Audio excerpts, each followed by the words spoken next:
بناوی خدای مزن و دلوان بو رایا گشتیا خلک هرما کردستانه بو کنسول و نیلرین ولاتین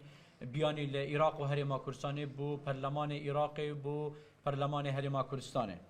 برزان وکو دیار بارو دو خپری اگر و قیرانوی دوره بگشتی و هرما کردستان بتایبدی تدا در باز بیتن رنگ بدانه کان نرینی و بارگرانی کان مزن و همجور اخستی سرجین و جیار خلک دوره و هرما کردستانه لما دوی راشده پتر جهر دمکه کودنگیان اجتماعی و گرتنا سیاسی و جواکی جهر لانه که دهتا خواستن ددمکه دا که خلک هرما کردستانه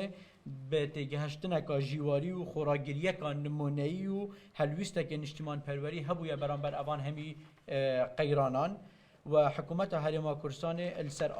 لسر همی آستانکار جبو پاراستنا آرامی و سقامگیری جبو پیشکشکرنا خدمتگزاریان ده هولدان رشد و بردام دابویه جبو چاره سرکرنا و روشا قیرانایی دارایی و سخلمیه سرارای و روشا ناسایی و زحمت لی هرما کردستان آزاد و کنینه را روای دوزا گل کردستان لسر آست نیو دولتی و هرمی بوی پناگه که آرام جبو هر چار پارچین کردستان و لی قومیان لورا دوید همی هولدان جبو پاراستن و بردامی دستکفتن هرما کردستان بن و خلق ولاد پارازی کردستان نهجه هجیوه چنده اکو قیران امنی جی بخنه سر زنجیر قیران هیین دناوا هرما کردستان لمخابنی و PKKê وکو هر جار برجواندین استراتژی و آبوری و asayişa netewî و سقامگیری سیاسی یا هرما کردستان به رفتار خوین تکدرانه و نروا کرین armanc و به تایبەتی جی هێرشا ترسنوکانه دهی ریکفتی چاری چریا دوی سال 2020 السنور پارێزگەها Duhokê deverdariya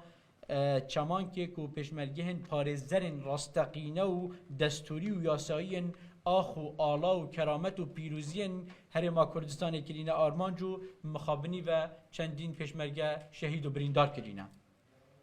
الویره ام وکو رکراون جواک سیویل سنور پارێزگەها Duhokê اوان کریارن تکدرانه شرمزار و پروتستو دیکن